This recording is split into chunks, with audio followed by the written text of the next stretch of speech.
Cristiano Ronaldo amemshangaza msanii wa Iran Fatima ambaye anachora picha zake kwa kutumia miguu yake pekee.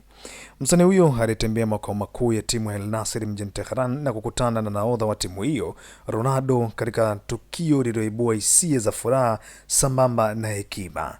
Tukio hilo lilitokea wakati Fatima, msanii wa Iran anayejulikana kwa ufundi wake wa kuchora kwa miguu, alipofika katika makao makuu ya timu ya Al Nassr.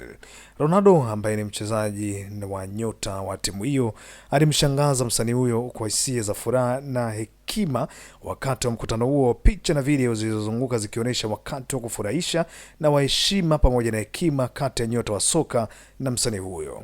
Fatima anachora picha za Ronaldo na wengine kwa kutumia miguu yake na hivyo kuonesha uwezo na ustamilifu mkubwa.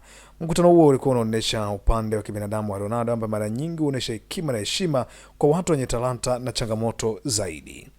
Ronaldo ambaye anaendelea kucheza kwa kiwango cha juu na Al Nassr anajulikana kwa kushiriki katika shughuli za hisani na kukutana na mashabiki na watu wenye talanta maalum, hata wale wenye mahitaji maalum.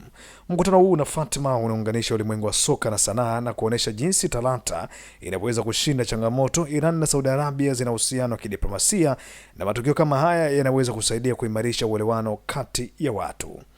Mkutano kati ya Cristiano Ronaldo na msanii Fatima wa Iran ni hadithi ya kufurahisha na kuhamasisha. Inaonyesha heshima na hekima na upendo wa Ronaldo kwa talanta na watu wenye uwezo maalum. Fatima ambaye anachora kwa miguu yake akiwa kwenye wheelchair anawakilisha ustahimilivu, wakati Ronaldo anaendelea kwa mfano wa unyenyekevu na hekima nje ya uwanja. Matukio kama haya yanaunganisha na kutukumbusha kuwa soka na sanaa vinaweza kuleta furaha na umoja. Moja ya video ambayo ilikuwa na trend sana iliyopostiwa kwenye page official ya Al Nassr inaweza kuonesha binti huyo akiwa anafurahi kweli kweli, akiwa amekaa kwenye kiti cha kutembelea cha walemavu.